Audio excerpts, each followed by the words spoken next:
Víctor Rodríguez Meléndez estaba de pie junto a la ventana de su antigua oficina en el piso 30 del rascacielos madrileño y miraba hacia abajo el bullicio hormigueante de las calles. Sus manos temblaban, no de frío, sino de tensión nerviosa. Ayer aún este despacho con vista panorámica de Madrid le pertenecía y hoy lo sacaban escoltado por los agentes judiciales como a un deudor cualquiera. 58 años de vida, de los cuales 30 había construido su imperio financiero, se derrumbaron en pocos meses, como un castillo de naipes bajo una ráfaga de viento. A sus espaldas resonaban voces amortiguadas, los agentes elaboraban el inventario de bienes. Los cuadros en las paredes, los muebles antiguos, incluso la pluma dorada sobre el escritorio, todo ahora pertenecía a los acreedores. Víctor recordó cómo hace 10 años compró esa pluma en París por 15.000 euros. Entonces esa suma parecía una bagatela que gastaba sin pensarlo. Ahora le quedaban en el bolsillo menos de 50.000 pesetas. ¿Cómo pudo pasar esto?, pensaba observando el movimiento de los coches abajo. Todo había empezado tan bien. Su empresa constructora era una de las más grandes de Madrid. Edificios de oficinas, centros comerciales, complejos residenciales de lujo, su firma estaba en contratos por miles de millones de pesetas. Pero la codicia lo arruinó. Cuando apareció la oportunidad de participar en el grandioso proyecto de construcción del nuevo distrito financiero, no pudo resistir la tentación de una ganancia enorme. Víctor pidió créditos poniendo como garantía toda su propiedad. La empresa, las casas, la casa de campo, incluso el apartamento de su difunta madre, todo fue a parar como aval de los préstamos. Los socios del proyecto resultaron ser estafadores. Desaparecieron con el dinero de los inversores en un día, dejando tras de sí solo oficinas vacías y documentos falsos. Víctor se quedó solo frente a deudas de 2.000 millones de pesetas. Los bancos no se anduvieron con ceremonias. A través del juzgado se llevaron todo, desde el negocio hasta las pertenencias personales. Su joven esposa, una rubia hermosa con quien había vivido 2 años, pidió el divorcio hace 3 meses, llevándose de la cuenta conjunta todo lo que pudo. «No quiero hundirme contigo», le dijo fríamente, saliendo de casa con las maletas. Los amigos y socios desaparecieron en cuanto corrió el rumor de la bancarrota. El teléfono llevaba 2 semanas en silencio. «Señor Rodríguez, tenemos que irnos», dijo delicadamente el joven agente, evitando mirar a los ojos del millonario arruinado. «El procedimiento ha terminado».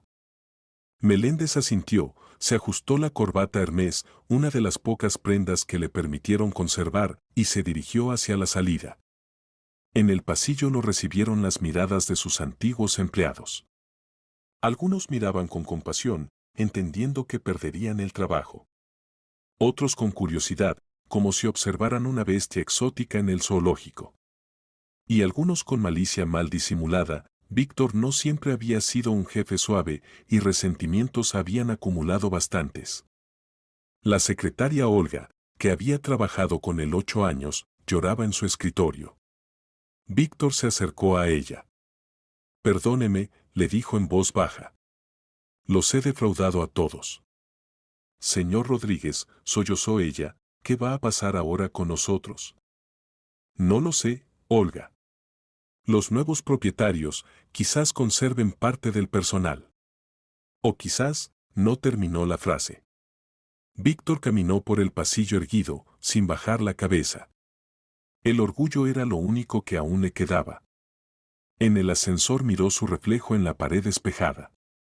Cabellos grises, arrugas profundas alrededor de los ojos, traje caro que mañana ya sería inapropiado. Le tocaba empezar la vida de nuevo a los 58 años. En la calle lo esperaba un Seat 600 maltratado de los años 90, lo único que no habían logrado embargar los acreedores. El coche le había quedado de su difunto padre, que toda la vida había trabajado como mecánico en una fábrica. Su padre siempre decía: «Víctor, recuerda, el dinero viene y se va, pero la conciencia queda para siempre». Ironía del destino, el exmillonario regresaba a los orígenes en el automóvil de su padre, un trabajador sencillo que había sido más honesto que su hijo una vez rico. Víctor encendió el motor, tosió, pero arrancó. El coche olía a tabaco viejo y aceite de motor. Se alejó de Madrid sin saber a dónde se dirigía. Simplemente condujo por la carretera hasta que se acabara la gasolina. En la gasolinera solo llenó la mitad del depósito, eso debería bastar aún por algún tiempo. Conducía y pensaba en su hija Ana.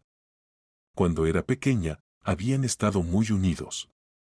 Ella lo recibía del trabajo, le contaba sobre el colegio, compartía secretos. Pero cuanto más ganaba él, menos tiempo pasaba en casa. Primero Ana se ofendía, luego se acostumbró, y después llegó aquel día fatídico cuando su esposa se enteró de la amante. Víctor aún recordaba el rostro de la pequeña Ana de 10 años, cuando su madre hacía las maletas. «Papá, ¿de verdad ya no nos quieres?», le preguntó, parada en la puerta del cuarto infantil. «Te quiero, hijita». «Te quiero mucho», respondió él, pero las palabras sonaron falsas incluso para él mismo. «¿Entonces por qué llora mamá? ¿Por qué nos vamos?». No encontró qué responder. Y una semana después su esposa pidió el divorcio y le prohibió ver a su hija. «Hiciste tu elección», le dijo fríamente. «Ahora vive con ella». Los intentos de explicarse no llevaron a nada. El orgullo impedía reconocer los errores, y el dinero, según le parecía, tarde o temprano resolvería todos los problemas. Pero el tiempo pasaba, la hija crecía sin padre, y la distancia entre ellos solo aumentaba. Cuando vio el indicador encinar, 15 kilómetros, el corazón le dio un vuelco. El nombre le pareció familiar. Encinar. Sí, aquí había vivido una vez su abuela Catalina. Recordaba cómo de niño venía a visitarla en las vacaciones de verano. Recordaba sus ojos bondadosos, las empanadas de cereza, las croquetas de patata con cebolla frita, las tardes en el porche cuando ella contaba cuentos. La abuela murió cuando él tenía 16 años. La casa quedó vacía, los padres pensaban venderla, pero siempre lo posponían, y después abandonaron esa idea porque no había compradores. El pueblo lo recibió con vallas torcidas y huertos cubiertos de maleza. Víctor condujo lentamente por el camino destrozado, recordando lo vivo y cuidado que había sido Encinar en su infancia. Entonces aquí vivían unas 200 personas, funcionaba un club, una tienda, incluso una pequeña escuela. Ahora la mitad de las casas estaban vacías, con ventanas tapiadas y techos hundidos. En las afueras del pueblo, casi junto al bosque, Víctor vio la casa de su abuela. El corazón se le encogió de tristeza. El techo se había hundido en algunos lugares, la pintura de las paredes se había descascarado, pero la estructura aún se mantenía. La puerta del jardín colgaba de una sola bisagra. Detuvo el coche y salió. Acercándose, Víctor notó rastros de presencia reciente de gente. El sendero hacia la casa estaba ligeramente pisoteado y en el porche había migas frescas de pan. Alguien evidentemente venía aquí regularmente. La puerta no estaba cerrada, la cerradura se había podrido hacía tiempo. Víctor la empujó y entró. Dentro olía a humedad y ratones, pero el estado no era tan abandonado como esperaba. En la mesa había restos de comida, un trozo de pan negro, una manzana, un tarrito de mermelada. En el rincón estaba apilada ordenadamente una pila de mantas viejas y una almohada en una funda descolorida. ¿Quién está aquí?, gritó Víctor, y su voz resonó huecos en las habitaciones vacías. Silencio. Solo en algún lugar crujió una tabla del suelo. Recorrió las habitaciones, miró en el trastero donde la abuela guardaba los encurtidos, después bajó al sótano. Los escalones de madera crujían lastimosamente bajo su peso. Abajo estaba oscuro y olía a patatas. Víctor sacó el teléfono y encendió la linterna. En el rincón lejano, tras sacos de patatas, algo se movió. Víctor dirigió el haz de luz hacia allí y vio un par de ojos asustados, grandes, azules, llenos de miedo.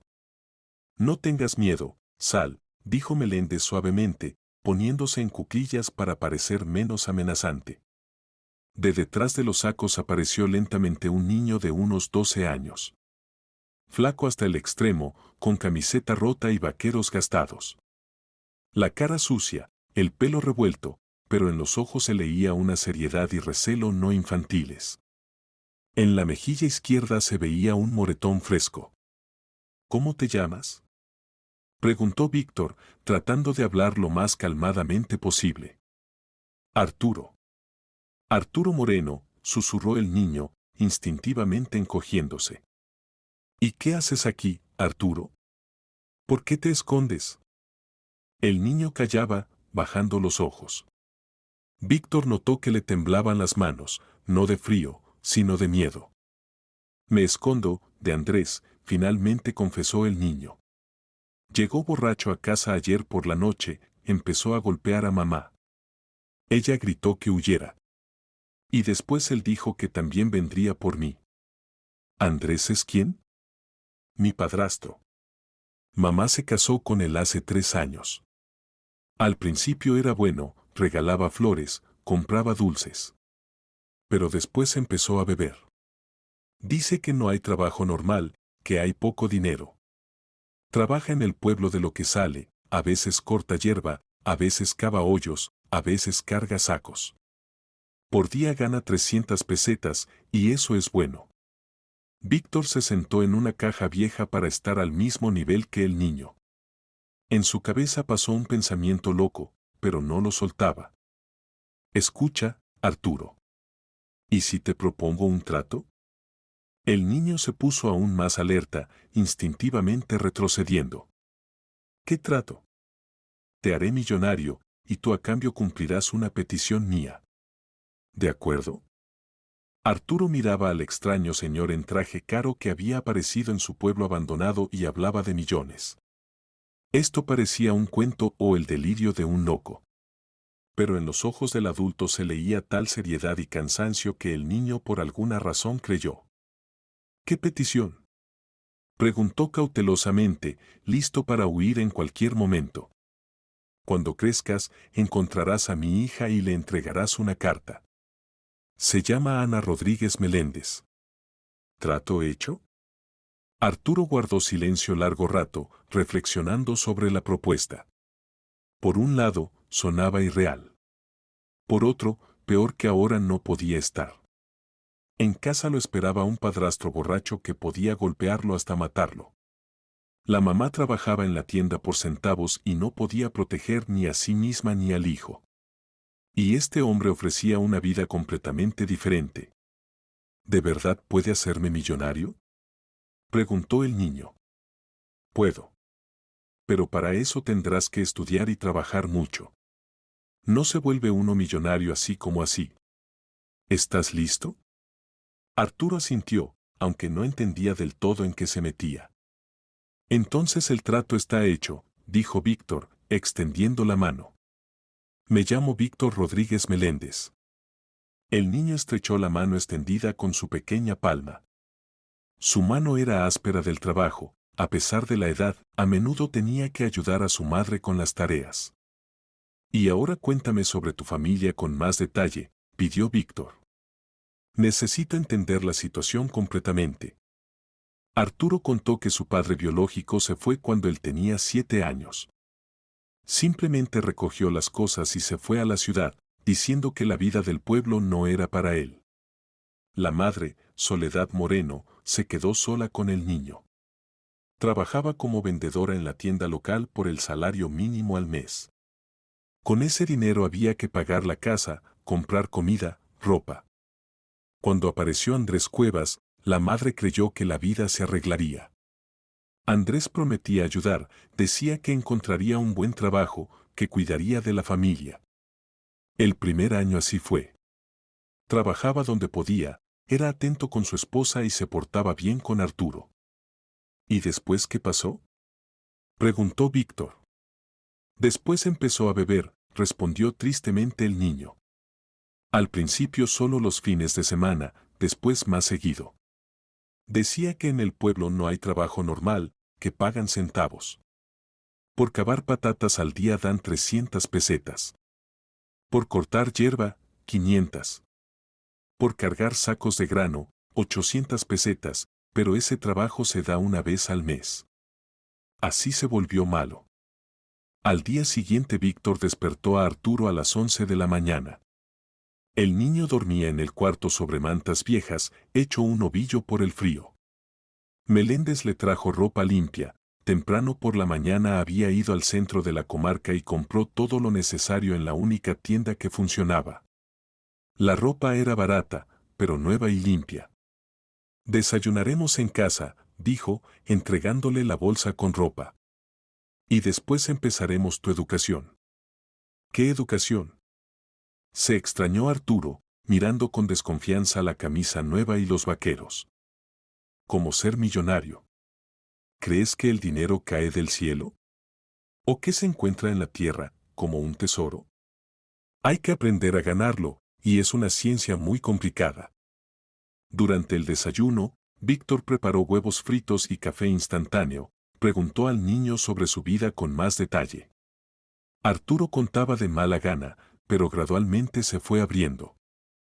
Resultó que en el colegio estudiaba bien, especialmente fáciles le resultaban las matemáticas y el español. Le gustaba leer, pero en casa casi no había libros, solo libros de texto viejos y algunos recopilatorios de cuentos gastados que habían quedado del abuelo. Soñaba con ir algún día a una gran ciudad, ver el mar, sobre el que había leído en los libros. ¿Y a qué te dedicas en casa?, preguntó Víctor. Ayudo a mamá. Cavo el huerto, planto patatas, corto leña. En verano recojo bayas en el bosque, mamá las vende en el mercado de la ciudad. En invierno estudio y también trabajo a ratos, limpio nieve a los vecinos, enciendo estufas a los viejos. ¿Ves?, dijo Víctor. Ya trabajas. Solo que aún no entiendes qué es el negocio. Y el negocio es cuando resuelves los problemas de alguien y recibes dinero por ello. No entiendo. Ahora entenderás. Limpias nieve, resuelves el problema de gente que no puede o no quiere hacerlo ella misma. Recoges bayas, resuelves el problema de quienes quieren comer bayas sabrosas pero no pueden ir al bosque. ¿Entendiste? Arturo asintió, aunque aún no entendía del todo a dónde llevaba la conversación. Después del desayuno Víctor lo llevó por el pueblo. Recorrieron todas las casas, habitadas y abandonadas. De 70 construcciones solo en 20 vivía gente, y esos principalmente pensionistas. Familias jóvenes había solo 4. Meléndez examinaba atentamente cada construcción, anotaba algo en un cuaderno que había comprado junto con la ropa para Arturo. ¿Qué estamos haciendo?, preguntó el niño cuando se detuvieron ante una casa especialmente torcida. Estudiando el mercado, respondió Víctor. La primera regla del negocio, hay que entender qué tienes y cómo se puede usar. ¿Ves cuántas casas vacías hay aquí? ¿Y cuántas torcidas pero aún habitables? Esto es un recurso, Arturo. Solo hay que entender cómo usarlo. Fueron a ver al alcalde pedáneo local, Iván Serrano, un hombre mayor de unos 60 años con barba gris y ojos cansados. Estaba sentado en el porche de su casa reparando una red de pescar. ¿Ustedes quiénes son?, preguntó, mirando con desconfianza a la extraña pareja, un hombre adulto en traje caro y un chiquillo harapiento con ropa nueva. Me llamo Víctor Meléndez. Quiero asentarme en su pueblo, dedicarme a la agricultura. Y este es Arturo, mi ayudante. Serrano dejó la red y miró atentamente a Víctor. ¿Agricultura?, se extrañó. Aquí ya hace 10 años que nadie se dedica en serio a la agricultura. Todos los jóvenes se fueron a la ciudad, los viejos se mueren uno tras otro. Pronto no quedará ni el pueblo, solo el nombre en el mapa. Pues nosotros con Arturo pensamos de otra manera. ¿Verdad, Arturo? El niño asintió, aunque aún no entendía los planes de su mentor. ¿Y qué piensan hacer?, siguió preguntando Serrano. ¿Tener una vaca? ¿Cerdos? Pues no hay donde dar la leche, la carne tampoco. La granja del pueblo vecino cerró hace 5 años. Aún estamos pensando, respondió evasivamente Víctor. Primero hay que estudiar todo, entender que tiene demanda. Serrano movió la cabeza. Aquí tiene demanda solo el aguardiente y los servicios funerarios. Otras perspectivas no veo. Cuando se fueron del alcalde, Arturo preguntó. ¿Y él tiene razón? Quizás aquí realmente no se puede hacer nada. Él piensa como todos los demás, explicó Víctor. Ve problemas, no oportunidades. Y en los negocios lo principal es ver oportunidades donde otros ven solo problemas. Por la noche, cuando regresaron a casa, Víctor sacó del coche una caja con libros. Eran libros de texto de economía, marketing, gestión. Esta es tu primera literatura de negocios, dijo, colocando los libros sobre la mesa. Empezaremos con lo básico. ¿Qué es oferta y demanda? ¿Cómo funciona el mercado? ¿Qué son las inversiones y la ganancia? Pero si aún soy pequeño, objetó tímidamente Arturo, mirando con horror los libros gruesos. Ahí, segaramente, todo está escrito muy complicado. Napoleón a tu edad ya comandaba una compañía, sonrió Víctor. Y Bill Gates a los 14 años escribió su primer programa de computadora y ganó con él sus primeros dineros. La edad no es obstáculo si hay deseo de aprender y la cabeza funciona. ¿Y usted a mi edad qué hacía? Víctor reflexionó. A tu edad yo era un chiquillo de pueblo ordinario. Ayudaba a los padres con las tareas, iba al colegio, jugaba al fútbol. Y no tenía ni idea de qué era el negocio. Los primeros dineros los gané solo a los 18 años, descargaba vagones en la estación. ¿Y cómo se hizo millonario? Largo y duro. Primero trabajé de cargador, después de vendedor, después de gerente. Estudiaba, leía, observaba. Ahorraba dinero centavo a centavo para abrir mi propio negocio. El primer negocio fracasó. El segundo también. El tercero empezó a dar ganancia. ¿Y por qué perdió todo? Víctor guardó silencio, mirando por la ventana al bosque que oscurecía. Porque olvidé la regla principal, no arriesgues más de lo que puedes perder. Me pareció que lo sabía todo, que nada podía salir mal. La soberbia es el enemigo más peligroso del empresario. Los días siguientes pasaron en aprendizaje intensivo. Por la mañana, teoría con los libros, y Víctor explicaba conceptos complicados con palabras sencillas. Por el día, clases prácticas. Le enseñaba a Arturo a analizar el mercado, buscar oportunidades para el negocio, comunicarse correctamente con la gente. Mira, decía, señalando los campos cubiertos de maleza alrededor del pueblo. La tierra es buena, tierra negra. El clima es templado, llueve regularmente. ¿Por qué entonces no crece nada? ¿Por qué no hay quien trabaje? Supuso el niño. Correcto. Pero eso no significa que no se pueda encontrar la manera de usar la tierra. Por ejemplo, se pueden criar abejas. La miel siempre la necesita la gente, y las abejas solas hacen la mayor parte del trabajo. ¿Y usted sabe criar abejas? No, pero se puede aprender. En los negocios lo principal es no temer lo nuevo y estar listo para aprender toda la vida. Una semana después ocurrió la primera crisis seria. Por la noche se acercó a la casa Andrés Cuevas, el padrastro de Arturo. Estaba borracho y evidentemente con intenciones agresivas. Víctor oyó los gritos y salió al porche. Arturo se escondió detrás de él. ¿Dónde está el chiquillo?, gritaba Andrés, agitando los brazos. ¿Dónde está ese granuja?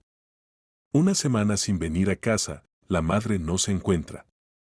Arturo está conmigo, dijo calmadamente Víctor. Y aquí se quedará. ¿Y quién eres tú? Andrés intentó pasar hacia la casa, pero Víctor le cortó el paso. Devuelve al chico, o te irá peor. No lo devolveré. Y si vienes otra vez borracho, llamaré al guardia civil. Ja, ja. Se echó a reír Andrés. Inténtalo. Y el chico no es tuyo para decidir.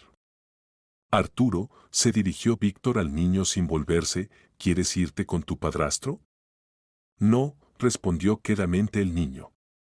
¿Oíste? Él mismo no quiere. Y a los niños no se les puede obligar. Andrés se quedó un rato más, murmurando algo entre dientes, pero no se decidió a pelear. Víctor era más corpulento y evidentemente no temía el conflicto. Al final el padrastro se dio la vuelta y se fue, maldiciendo a voz en grito. ¿Ya no volverá? Preguntó Arturo cuando entraron en casa. Volverá, respondió honestamente Víctor. Pero estaremos preparados. Al día siguiente Víctor con Arturo fueron al centro de la comarca y encontraron al guardia civil. Contaron la situación, mostraron los moretones en la cara de Arturo. El guardia civil, un teniente joven, Máximo Rivera, se tomó el problema en serio. Familias así tenemos muchas en la comarca, dijo. Beben, golpean a los niños, y nosotros no podemos hacer nada hasta que ellos mismos no se dirijan. ¿Y si el niño mismo no quiere volver? Entonces hay que tramitar la tutela o la adopción. Pero eso es largo y complicado. ¿Cuánto tiempo llevaría? 3 o 4 meses, si todo va bien. Víctor decidió presentar los documentos para la tutela. Era arriesgado, su propia situación financiera era incierta. Pero la idea de que Arturo pudiera volver con el padrastro borracho era insoportable. 2 semanas después Víctor llevó a Arturo a la ciudad vecina para comprar colmenas. Por el camino, conduciendo el viejo Seat 600 por la carretera destrozada, le contaba al niño sobre su pasado con más detalle. Empecé de cero, decía Meléndez. Después del servicio militar me colocé como gerente en una pequeña empresa comercial. El sueldo, 3.000 pesetas al mes, en los años 90 era muy poco. Pero no me quejaba, sino que aprendía. Miraba cómo funcionaba el negocio, memorizaba cada detalle. ¿Y después? Después ahorré dinero y abrí mi propio negocio. Primero comerciaba con materiales de construcción, compraba en el almacén, vendía a particulares. Trabajaba 16 horas al día, 7 días a la semana. La primera ganancia fue $100 al mes, pero era feliz como un rey. ¿Y después se enriqueció? No enseguida. El primer negocio se fue a pique, el socio resultó ser un estafador, huyó con el dinero. Tuve que empezar de nuevo. La segunda vez me dediqué a bienes raíces, compraba apartamentos viejos, los reformaba, los vendía. El dinero llegó, aparecieron los primeros millones. Parecía que todo lo hacía bien. ¿Y qué pasó? ¿Por qué perdió todo? Víctor guardó silencio, adelantando a un camión. Pasó la codicia, Arturo. Y la soberbia. Decidí que era el más listo, que podía arriesgar cualquier cosa. Pedí créditos enormes, invertí en proyectos dudosos. Pensé que si invertía más, también ganaría más. Pero cuando empezó la crisis, todo se desplomó como un castillo de naipes. ¿Y la familia? Tiene una hijita. La voz de Meléndez tembló. La familia. Tengo una hija, Ana. Era la persona más querida para mí. Pero me olvidé de eso, me obsesioné con el dinero y el poder. Pensé que el éxito en los negocios era más importante que todo lo demás. ¿Qué pasó? Cuando Ana tenía 10 años, su madre, mi esposa Elena, se enteró de que yo tenía una amante. Joven, hermosa, trabajaba en mi oficina. Yo pensé que era solo diversión, que mi esposa nunca se enteraría. Pero no hay secretos. Víctor detuvo el coche en el arcén. Necesitaba concentrarse. Elena recogió las cosas y se fue, llevándose a Ana. Pidió el divorcio y me prohibió ver a mi hija. Hiciste tu elección, me dijo. Ahora vive con ella.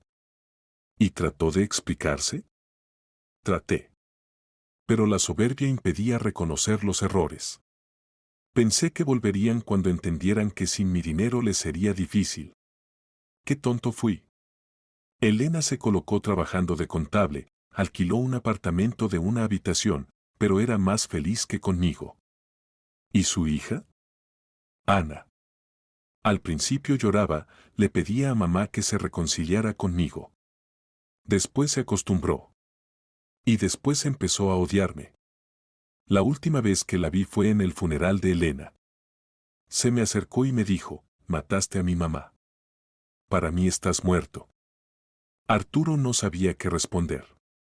Veía cómo sufría su mentor y entendía que tras el éxito externo a menudo se esconde una tragedia personal.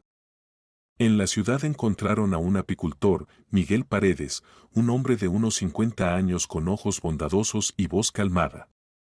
Vivía en una casa particular en las afueras y criaba abejas desde hacía 30 años. ¿Quieren dedicarse a la apicultura? Se extrañó Paredes cuando Víctor le explicó el objetivo de la visita. Este es un asunto complicado y muy responsable. La abeja no tolera la prisa ni la rudeza. Con ella hay que ser dulce, paciente.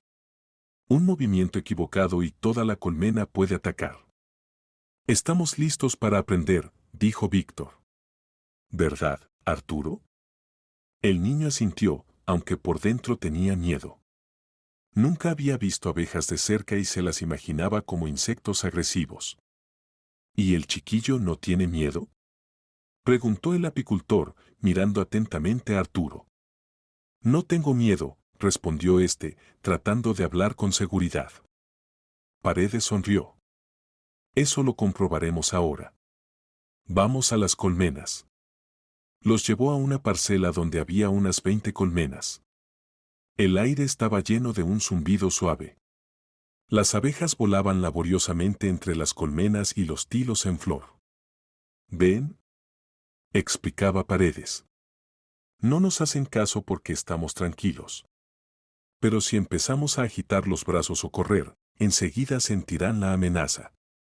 Le dio a Arturo una máscara protectora y guantes, después abrió una de las colmenas.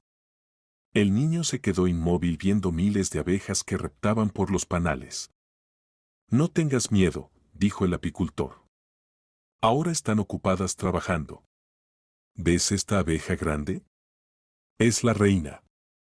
Y estas construyen panales. Y aquellas recogen néctar.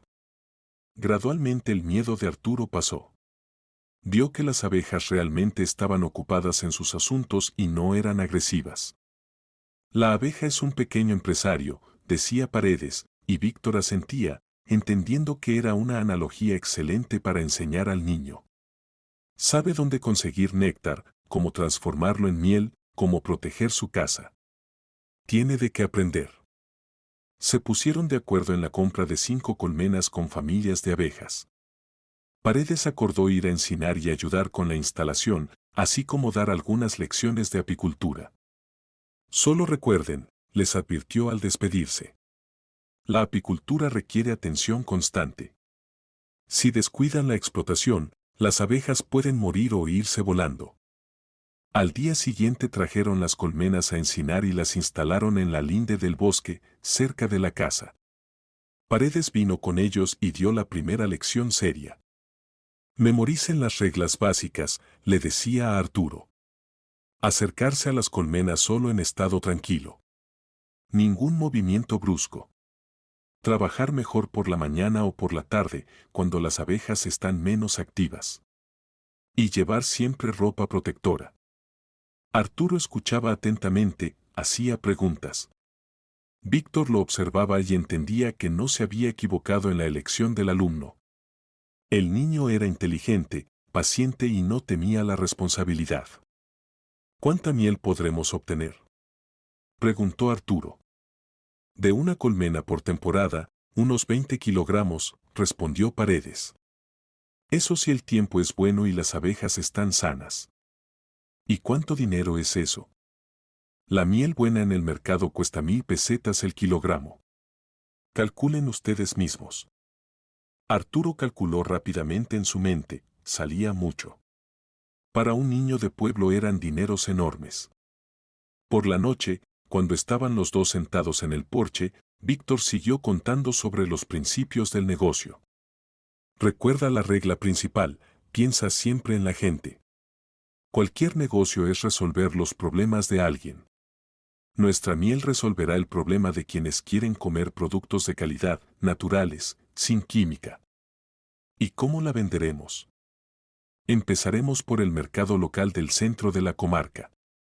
Después encontraremos compradores mayoristas en la capital de provincia.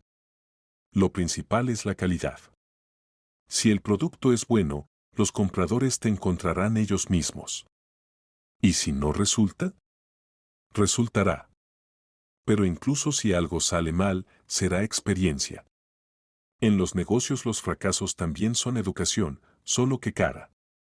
Pero 3 días después pasó un incidente que casi destruyó todos los planes. Por la noche se acercaron varias personas a la casa e intentaron incendiar las colmenas. Víctor oyó ruido y salió corriendo a la calle. En la oscuridad distinguió 3 figuras que se dispersaban en diferentes direcciones. A uno lo reconoció, era Andrés Cuevas. Las colmenas se lograron salvar, el fuego apenas había empezado a arder. Pero quedó claro que el padrastro de Arturo no pensaba rendirse. Por la mañana Víctor llamó al guardia civil Rivera. Este vino, examinó el lugar del incidente, interrogó a testigos. La vecina María Macías había visto cómo 3 hombres corrían de la casa de Meléndez. Hay pocas pruebas, dijo el guardia civil. Pero hablaré con Cuevas. Quizás entre en razón. ¿Y si no entra en razón? Preguntó Víctor. Entonces tomaremos medidas más serias. La conversación con Andrés no llevó a nada. Este negó su participación en el incendio, aunque estaba borracho y hablaba incoherentemente. Rivera le advirtió sobre las consecuencias, pero todos entendían que era solo una medida temporal. Hay que resolver algo, le dijo Víctor a Arturo por la noche. Mientras estemos aquí solos, él nos va a molestar. ¿Y qué se puede hacer? Encontrar aliados. Solo no se puede hacer frente a gente así. Al día siguiente Víctor fue donde el alcalde Serrano y le contó honestamente la situación. Cuevas ya nos tiene hartos a todos, reconoció el alcalde. Bebe, alborota, golpea a su mujer. Pero qué hacer con él, no sabemos. El guardia civil viene una vez al mes, habla y se va. ¿Y si los habitantes del pueblo se unen? ¿Cómo se unen? Crearemos un consejo público. Vigilaremos el orden nosotros mismos. Tenemos derecho a la autodefensa. Serrano reflexionó. La idea es interesante. Pero hay poca gente, y todos viejos. Pero con experiencia. Y Cuevas es uno solo, nosotros somos muchos. Una semana después en casa del alcalde se reunieron todos los habitantes activos del pueblo, unas 15 personas. Víctor propuso crear un consejo de autogobierno que resolviera los problemas locales. El primer problema son los alcohólicos y alborotadores, dijo. El segundo, las casas abandonadas que se convierten en refugio de vagabundos. El tercero, la ausencia de trabajo normal para los jóvenes. Los habitantes apoyaron la iniciativa. Cuevas después de esto ya no se atrevió a amenazar abiertamente a Víctor, pero todos entendían que el conflicto no había terminado. El verano pasó volando entre cuidados de las abejas y estudio de los fundamentos del emprendimiento. Arturo cada día cuidaba las colmenas y por las noches estudiaba literatura de negocios. Víctor se sorprendía de lo rápido que el niño captaba todo. No solo memorizaba información, sino que la analizaba, hacía preguntas inteligentes, proponía soluciones propias. Mire, dijo una vez Arturo, mostrando apuntes en el cuaderno. Si vendemos miel solo en el mercado, ganaremos poco. Pero si creamos nuestra propia marca, decoramos bien los tarros, contamos a los compradores la historia de nuestro colmenar, podremos cobrar el doble. Piensas correctamente, aprobó Víctor. ¿Y cómo vas a contar la historia? Se pueden hacer etiquetas con fotografías de nuestro pueblo. Escribir que la miel se recogió en un lugar ecológicamente limpio, lejos de ciudades y fábricas. La gente ahora se preocupa por la salud y está dispuesta a pagar más por la calidad. A finales del verano recogieron la primera cosecha de miel. Pequeña, solo 100 kilogramos, pero la calidad era excelente. Paredes, que vino a ayudar con la extracción, quedó contento. Buena miel salió, dijo, probando el producto. Espesa, aromática. Esta en el mercado se venderá rápido. Víctor llevó a Arturo al mercado de la ciudad.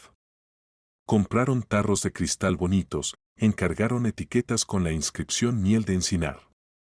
Arturo mismo inventó el eslogan, sabor de la infancia del pueblo de la abuela. Tú mismo venderás, dijo Víctor. Yo solo ayudaré con consejos. ¿Y si no compran? Dudó el niño. Comprarán. Lo principal es creer en tu producto y saber contarlo. El primer día de venta resultó difícil. Los compradores pasaban de largo sin hacer caso al joven vendedor. Al mediodía Arturo se desanimó y estaba listo para rendirse. ¿Qué haces mal?, preguntó Víctor. No sé. Estoy parado, esperando que se acerquen. Pues llámalos. Cuenta qué tiene de especial tu miel. Arturo se armó de valor y empezó a ofrecer activamente su producto. Contaba sobre el pueblo, sobre cómo cuidaba las abejas, daba a probar miel en la punta de un palito de madera. Gradualmente los compradores empezaron a interesarse. Niño, ¿es verdad que la miel es de vuestro pueblo?, preguntó una mujer mayor. Verdad, señora. Aquí está la fotografía de nuestro colmenar. Y aquí el certificado del veterinario sobre la calidad de la miel. ¿Y la recogiste tú mismo? Yo mismo cuidé las abejas, yo mismo ayudé a extraerla. Don Miguel, el apicultor, me enseñó. La mujer compró 2 tarros. Tras ella se animaron otros compradores. La gente veía la sinceridad del niño, entendía que no engañaba. ¿Ves?, decía Víctor por el camino a casa, cuando toda la miel se había vendido. La gente siente la verdad. Tú no exagerabas, no presumías, simplemente contabas honestamente sobre tu producto. Por eso les dan ganas de comprarte. Toda la miel la vendieron en 2 días. Arturo estaba feliz, contando y recontando el dinero ganado, una suma mayor no había visto nunca en su vida. Esto es solo el principio, advirtió Víctor. El verano que viene tendremos 10 veces más colmenas, si todo va según el plan. ¿Y en qué gastamos el dinero? Parte la reservaremos para desarrollo del negocio. Parte la gastamos en mejorar la casa. Y parte en tu educación. Compraremos libros nuevos, quizás una computadora. En otoño se dedicaron a restaurar la casa. Víctor enseñaba a Arturo habilidades de construcción y al mismo tiempo le contaba sobre planificación y gestión de proyectos. Cualquier asunto hay que dividirlo en etapas, explicaba, mostrando cómo poner bien un ladrillo. Primero cimientos, después paredes, después techo. Si haces todo a la vez, no saldrá nada bueno. El niño resultó ser capaz también para el trabajo físico. Sus manos se acostumbraron rápido a las herramientas y su mente asimiló fácilmente los principios de construcción. A finales de otoño la casa se había transformado, techo nuevo, paredes reparadas, ventanas cambiadas. Ahora se puede recibir el invierno, dijo Víctor, admirando el resultado. Pero por delante les esperaba la primera prueba seria en los negocios. En noviembre el guardia civil Rivera trajo noticias desagradables. Hay quejas contra ustedes, dijo. Llegó una denuncia a Sanidad. Dicen que venden miel sin permiso. ¿Quién se quejó?, preguntó Víctor, aunque ya lo entendía. Cuevas. Dice que se dedican a negocio ilegal, explotan niños. ¿Y ahora qué? Habrá inspección. Si encuentran infracciones, multarán y prohibirán vender. Víctor entendió que el padrastro de Arturo había decidido golpear en el lugar más doloroso, en la fuente de ingresos. Los días siguientes pasaron estudiando la legislación y tramitando documentos. Resultó que para vender miel se necesitaba montones de certificados y permisos. Muchos documentos costaban mucho dinero, y obtener algunos podía alargarse meses. ¿Qué haremos?, preguntó Arturo. Tramitaremos todo según la ley, respondió Víctor. Esta es una lección para nosotros: cualquier negocio debe ser oficial. Si no, siempre habrá quien quiera perjudicarte. En invierno, cuando los asuntos con las abejas se suspendieron, Víctor decidió ampliar la esfera de actividad. Propuso a varios vecinos restaurar sus casas por un pago pequeño. Pero no tenemos dinero para materiales, objetó Arturo. Trabajamos con prepagó, explicó Víctor. El cliente compra materiales y nosotros proporcionamos trabajo y conocimientos. Más un pequeño margen por organizar los trabajos. La primera clienta fue la viuda María Macías, a quien se le filtraba el techo.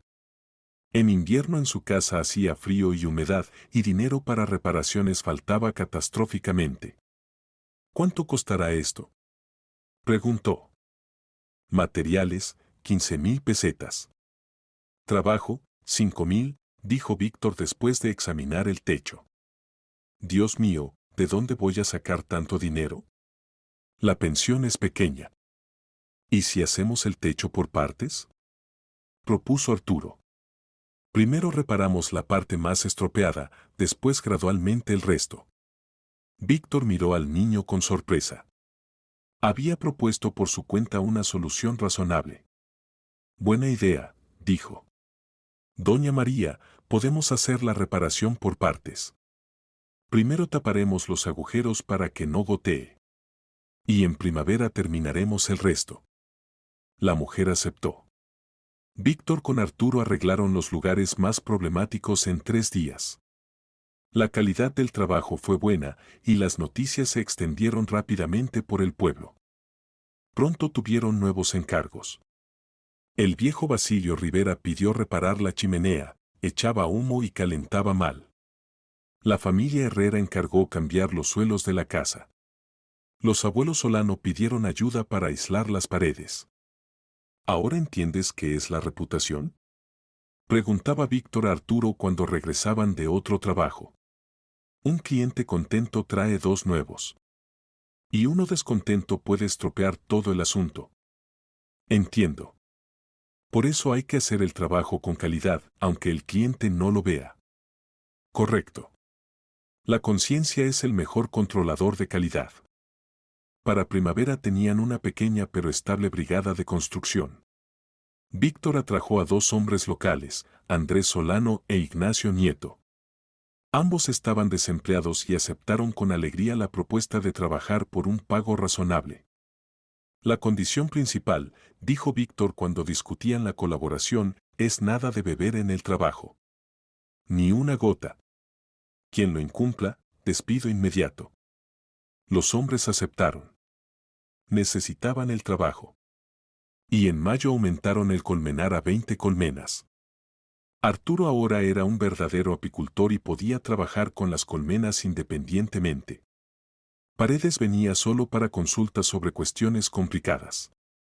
Has crecido, dijo el apicultor, observando cómo Arturo trabajaba con seguridad con las abejas. Te has vuelto un verdadero maestro. Gracias, don Miguel. Usted me enseñó. Yo enseñé lo básico. La maestría la desarrollaste tú solo. Pero por delante les esperaban nuevas pruebas. El éxito atrae no solo amigos, sino también envidiosos. Habían pasado 3 años desde el día que Víctor conoció a Arturo en el sótano. El niño se había convertido en un adolescente de 15 años y su pequeña empresa en una brigada conocida en la comarca. Construían casas, vendían miel, organizaron un pequeño aserradero en las afueras del pueblo. Arturo tenía ya sus primeros dineros serios, en la cuenta se habían acumulado ya $500,000 de pesetas. ¿Soy millonario?, preguntó una vez, estudiando el extracto bancario. Aún no, respondió Víctor. Esto es solo el principio. Un verdadero millonario no es quien tiene 1 millón en la cuenta, sino quien puede ganarlo otra vez si lo pierde. Pero con el éxito llegaron también problemas serios. Una mañana se acercó a la casa un coche caro, un Land Cruiser negro con cristales tintados. De él salieron 3 hombres en trajes caros. Víctor enseguida entendió: crimen organizado.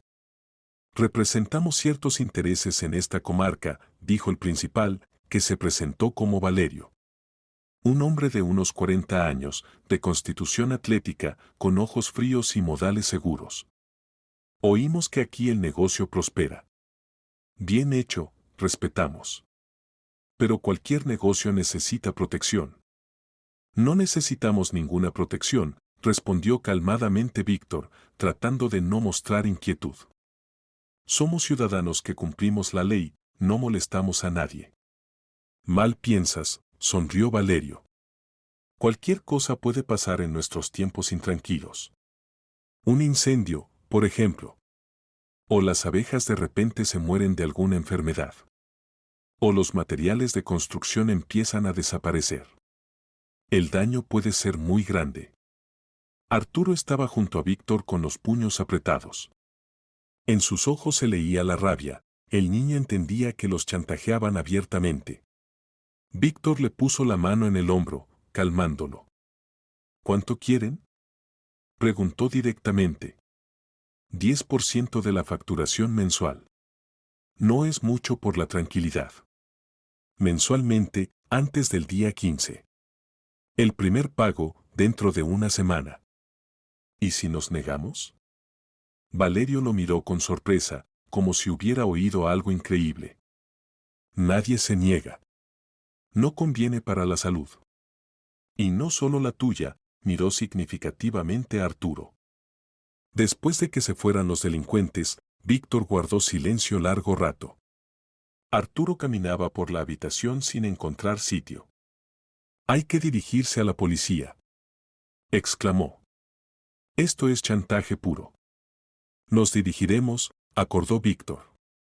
Pero de poco servirá. Gente así no trabaja sola. Tienen conexiones, protectores. Y demostrar algo es prácticamente imposible.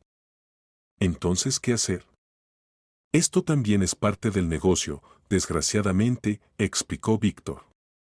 No siempre se puede llegar a acuerdos honestamente. A veces hay que pagar para que no te molesten trabajar. Es como un impuesto, solo que no oficial. Pero es injusto. Por supuesto que es injusto. Pero mientras no tengamos fuerzas suficientes para luchar contra esto, habrá que aguantar. Pagaremos y después pensaremos cómo resolver el problema de manera radical. Ese mismo día Víctor fue donde el guardia civil Rivera y le contó sobre la visita de los chantajistas. El guardia civil escuchó atentamente, pero se encogió de hombros. Entiendo su situación, dijo. ¿Pero qué puedo hacer? No expresaron amenazas directas.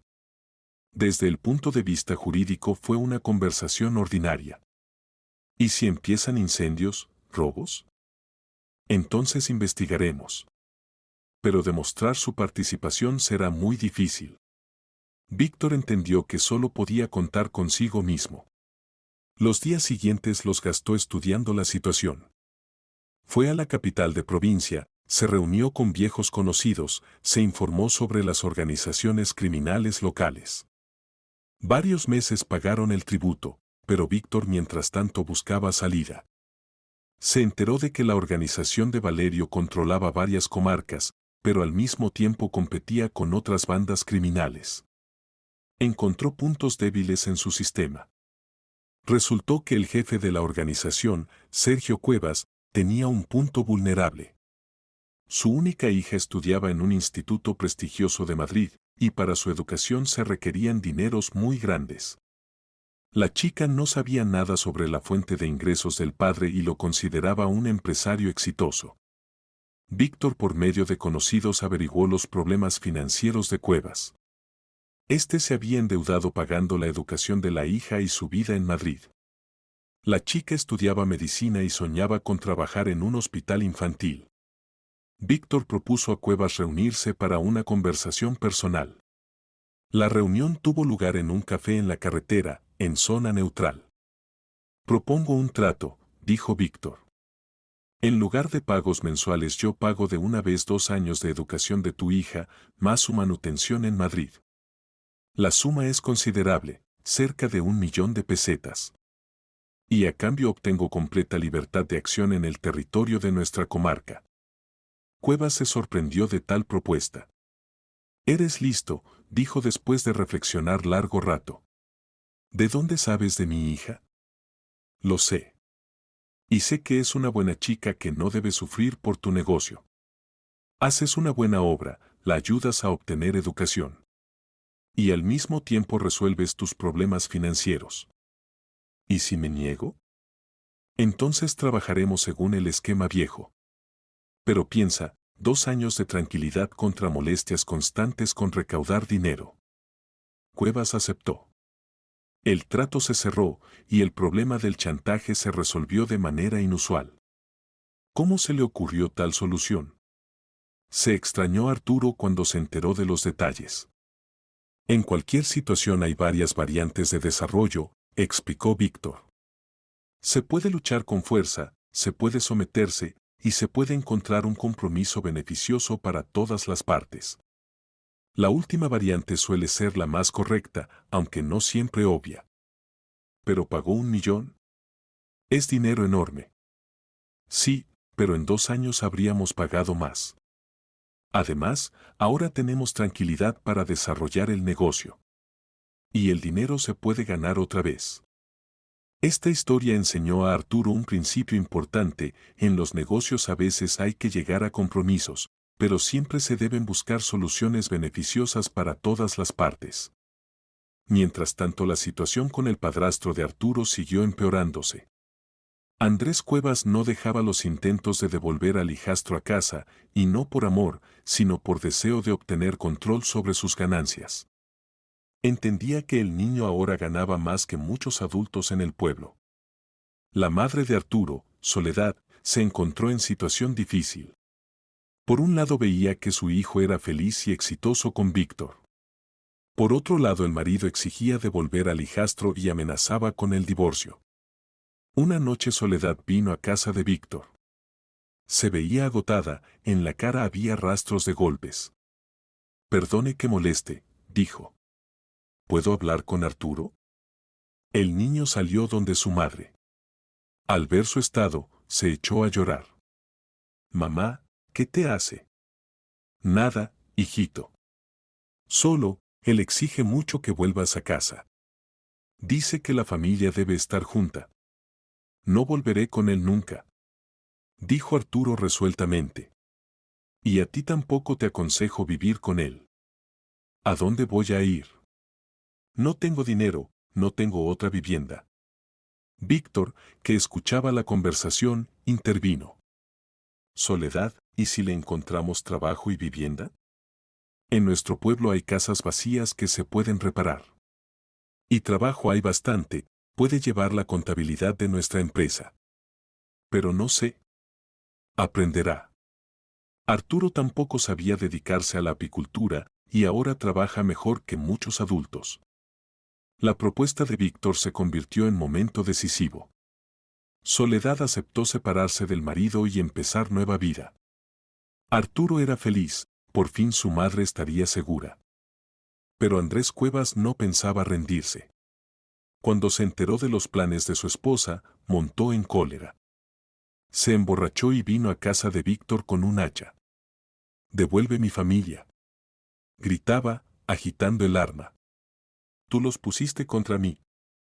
Víctor salió a su encuentro llevando en las manos una escopeta de caza.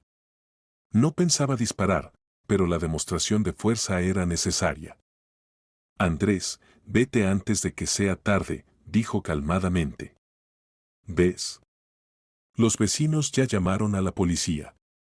Realmente, de las ventanas de las casas cercanas se asomaba gente y alguien ya hablaba por teléfono con la comisaría.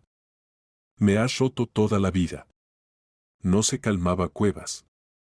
«Te llevaste a mi mujer, te llevaste a mi hijastro. Yo no me llevé a nadie. Ellos mismos eligieron con quién vivir. ¿Y el dinero? El chico gana dinero y no me llega a mí. Porque tú te lo bebes, no lo gastas en la familia. Andrés se quedó un rato más, pero no se decidió a pelear. Pronto llegó el guardia civil Rivera y se llevó al alborotador con el hacha. Esta vez Cuevas recibió condena real, 15 días por gamberrismo y amenazas. Mientras el padrastro estaba en la celda, Soledad trasladó definitivamente sus cosas a la casa reparada cerca del Colmenar. Arturo ayudó a la madre a instalarse y Víctor empezó a enseñarle los fundamentos de la contabilidad. Resultó que Soledad era una mujer muy capaz. Rápidamente dominó la computadora, estudió programas de contabilidad, empezó a llevar toda la documentación financiera de la empresa. Su sueldo era varias veces mayor que el que recibía en la tienda. Gracias, le dijo a Víctor. Salvó no solo a Arturo, sino también a mí. Dele las gracias a él, respondió Víctor, señalando a Arturo. Todo se hace por él. Pero las pruebas más serias estaban aún por delante. En primavera del 4º año de su colaboración, Víctor empezó a notar problemas de salud. Cansancio rápido, falta de aire, dolores en el pecho. Al principio no les daba importancia, achacándolo al cansancio y la edad. Arturo fue el primero en notar que su mentor había cambiado. Señor Rodríguez, necesita ir al médico, dijo. Se ha puesto pálido, descansa a menudo. Tonterías, se quitaba Víctor. Solo trabajamos mucho últimamente. Pero cuando se desmayó justo en el Colmenar, perdiendo el conocimiento, Arturo llamó a la ambulancia. Los médicos diagnosticaron problemas serios del corazón, enfermedad isquémica, arritmia, alto riesgo de infarto. Necesita reposo, dijo el cardiólogo. Nada de esfuerzos físicos, mínimo de estrés. Y tratamiento obligatorio. Víctor entendía que le quedaba poco tiempo. Empezó a preparar a Arturo para llevar el negocio independientemente, transmitiéndole todos los secretos y sutilezas de la gestión. ¿Estás listo para continuar el asunto sin mí? Preguntaba cada vez más a menudo. No diga eso, respondía Arturo. Aún vivirá mucho tiempo. Los médicos dijeron que con tratamiento correcto todo estará bien. No, muchacho. Siento que no por mucho. Pero no me arrepiento. Estos años contigo fueron los mejores de mi vida. Te convertiste para mí como un hijo, o incluso mejor que un hijo. Una noche de verano, mientras estaban sentados en el porche mirando las estrellas, Víctor sacó del bolsillo un sobresellado. Esta es la carta que debes entregar a mi hija cuando seas mayor, dijo, entregándosela a Arturo. Recuerda, su nombre es Ana Rodríguez Meléndez. Vive en Madrid, trabaja como arquitecta. Cuando tengas 25 años y seas un hombre hecho y derecho, la buscas y le entregas esto. ¿Y qué dice la carta? Todo lo que no pude decirle en vida. Que la amo, que me arrepiento de mis errores, que siempre fue lo más importante para mí. Y que tú eres la prueba de que algo bueno quedó de mi existencia. Arturo tomó el sobre con manos temblorosas.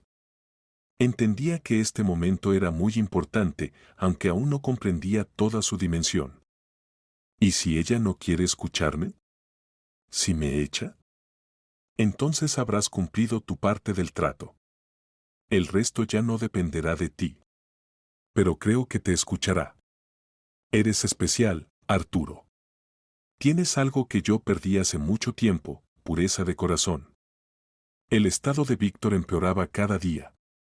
Los médicos insistían en hospitalización, pero él se negaba a dejar a Arturo solo.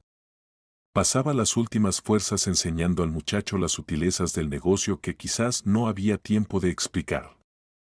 Recuerda lo principal, decía, apenas teniendo fuerzas para hablar. El dinero es solo una herramienta. El objetivo real es ayudar a la gente y hacer el mundo un poco mejor. Si te olvidas de esto, te convertirás en lo que fui yo, rico pero vacío por dentro. No se vaya, susurraba Arturo, agarrando la mano de su mentor. Aún me queda mucho que aprender. Ya aprendiste lo principal. Sabes trabajar, sabes pensar, sabes ser honesto. El resto lo aprenderás solo. Y recuerda, cuando seas millonario de verdad, no te olvides de dónde vienes y quién te ayudó a convertirte en hombre. Una mañana de octubre Arturo encontró a Víctor inmóvil en su cama. Se había ido en sueños, tranquilamente, como había vivido estos últimos años. En la mesilla de noche había una nota: todo es tuyo ahora. Haz que valga la pena. Tu padre adoptivo, Víctor. El funeral fue modesto pero emotivo. Todo el pueblo vino a despedir al hombre que había cambiado sus vidas. Soledad lloraba como si hubiera perdido a su hermano. Los trabajadores de la brigada hablaban de lo justo que había sido su jefe. Los ancianos recordaban cómo había salvado el pueblo de la completa desolación. Arturo, ahora con 17 años, se quedó solo frente a una empresa que tenía 50 empleados y facturaba millones de pesetas al año. En el banco tenía ya 2 millones en su cuenta personal. Era oficialmente millonario, pero se sentía más huérfano que nunca. Los primeros meses fueron los más difíciles. Hubo tentativas de algunos competidores de llevarse clientes, aprovechando la juventud del nuevo dueño. Algunos empleados dudaban si un adolescente podría dirigir el negocio. Incluso aparecieron rumores de que la empresa pronto quebraría. Pero Arturo demostró que había aprendido bien las lecciones de Víctor. Reunió a todo el personal y les dijo: sé que soy joven y que muchos dudan de mí. Pero esta empresa no es solo mía, es de todos nosotros. Víctor nos enseñó que el éxito viene del trabajo conjunto y la honestidad. Si seguimos estos principios, seguiremos creciendo. Mantuvo todos los puestos de trabajo, subió los sueldos, invirtió en nuevo equipamiento. La empresa no solo no quebró, sino que empezó a crecer aún más rápido. Los competidores que habían intentado aprovecharse de la situación se vieron superados por la energía juvenil y las ideas frescas. 5 años después de la muerte de Víctor, Arturo se había convertido en uno de los empresarios más jóvenes y exitosos de la región. Su empresa Construcciones Encinar tenía oficinas en 3 provincias y más de 200 empleados. Su fortuna personal superaba los 50 millones de pesetas y los medios económicos lo mencionaban como ejemplo de emprendimiento juvenil exitoso. Pero el éxito no se le subió a la cabeza. Seguía viviendo en el mismo pueblo, en la casa que había reparado con Víctor. Cada mañana visitaba la tumba de su mentor y le contaba sobre los logros y problemas del día anterior. La gente del pueblo lo respetaba no por su dinero, sino por su sencillez y buena voluntad. Arturo había convertido Encinar en un pueblo modelo. Reparó todas las casas habitadas, construyó un centro médico pequeño, restauró la escuela. Creó más de 50 puestos de trabajo y los jóvenes ya no se iban a las ciudades. El pueblo, que estaba muriendo, revivió y prosperó. Su madre Soledad se había convertido en directora financiera de la empresa y una de las contables más respetadas de la región. Se había casado con Basilio Rivera, el hermano mayor del guardia civil, un hombre bueno que la trataba con amor y respeto. Al fin había encontrado la felicidad personal que tanto tiempo había buscado. El antiguo padrastro Andrés Cuevas había muerto 2 años atrás de cirrosis hepática. Arturo incluso pagó su funeral, sin rencor hacia el hombre que había hecho su infancia tan difícil. Los muertos merecen perdón, dijo cuando algunos se sorprendieron de su gesto. Pero a pesar de todo el éxito, Arturo sentía un vacío en el alma. La carta de Víctor para su hija quemaba en la caja fuerte. Ya tenía 23 años, pronto cumpliría los 25 que había mencionado Víctor como edad apropiada para buscar a Ana. Decidió no esperar más. Contrató a los mejores detectives privados de Madrid para encontrar a Ana Rodríguez Meléndez. No fue difícil, era una arquitecta conocida que trabajaba en un estudio prestigioso y vivía en un apartamento caro en el centro de la capital. Arturo pasó semanas preparándose para el encuentro. Estudió todo sobre Ana, sus proyectos, sus aficiones, su vida personal. Se enteró de que no estaba casada, que se dedicaba completamente al trabajo, que tenía fama de ser una profesional brillante pero una persona cerrada y desconfiada. También supo sobre su infancia difícil después del divorcio de los padres. Como su madre Elena había trabajado duro para darle educación. Como había muerto Elena de cáncer cuando Ana tenía 20 años, sola, porque no quiso pedir ayuda a su ex marido. Como Ana había jurado en el funeral nunca perdonar a su padre. El encuentro se programó en el estudio de arquitectura de Ana. Arturo se presentó como empresario de construcción interesado en sus servicios. Ana lo recibió profesionalmente, sin sospechar quién era realmente. Señor Moreno, dijo, revisando sus credenciales. Su empresa tiene buena reputación. ¿En qué proyecto está interesado? En realidad, señorita Rodríguez, no vine por trabajo, dijo Arturo, sacando el sobresellado. Vine a cumplir una promesa que hice hace 10 años. Ana frunció el ceño, sintiendo que algo no estaba bien. ¿Qué promesa? No lo conozco. Pero yo sí la conozco. Su padre me habló mucho de usted. Me pidió que cuando fuera mayor le entregara esto. El rostro de Ana se endureció al oír mencionar a su padre. No tengo padre, dijo fríamente. Si es uno de sus trucos para. Su padre murió hace 5 años, la interrumpió Arturo suavemente. Sus últimos años fueron muy diferentes de como usted lo recuerda. Y esta carta contiene todo lo que nunca pudo decirle. Ana miró el sobre como si fuera una serpiente venenosa. No me interesa nada de lo que ese hombre tuviera que decir. Destruyó a mi familia, mató a mi madre de tristeza. Su madre murió de cáncer, no de tristeza, dijo Arturo con calma. Y su padre me salvó la vida y me convirtió en el hombre que soy. No era perfecto, pero era bueno. Y la amaba más que a nada en el mundo. ¿Quién es usted? Preguntó Ana, ahora claramente alterada. Soy Arturo Moreno. Cuando tenía 12 años, su padre me encontró escondido en un sótano, huyendo de un padrastro violento. Me propuso un trato, él me haría millonario, y yo le entregaría una carta a su hija cuando fuera mayor. Cumplí mi parte. Ahora le toca decidir a usted si cumple la suya. Ana se quedó en silencio largo rato, mirando el sobre. ¿De verdad se convirtió en millonario por él? Sí. Pero más importante, me convirtió en persona decente. Me enseñó que el dinero es solo una herramienta para ayudar a otros. Que el éxito verdadero se mide no por lo que tienes, sino por lo que das. ¿Y qué quiere de mí? Nada. Solo que lea la carta. Después puede hacer lo que quiera con ella. Quemarla, romperla, tirarla. Pero por favor, léala primero. Ana tomó el sobre con manos temblorosas. En el exterior, con la letra cuidadosa de Víctor, estaba escrito, para mi querida hija Ana. Con amor eterno y arrepentimiento infinito. Tu padre. La leeré, dijo finalmente. Pero no prometo nada más. No necesito más promesas, respondió Arturo. Mi deuda está pagada. Se levantó para irse, pero Ana lo detuvo. Espere. Quiero saber más sobre él.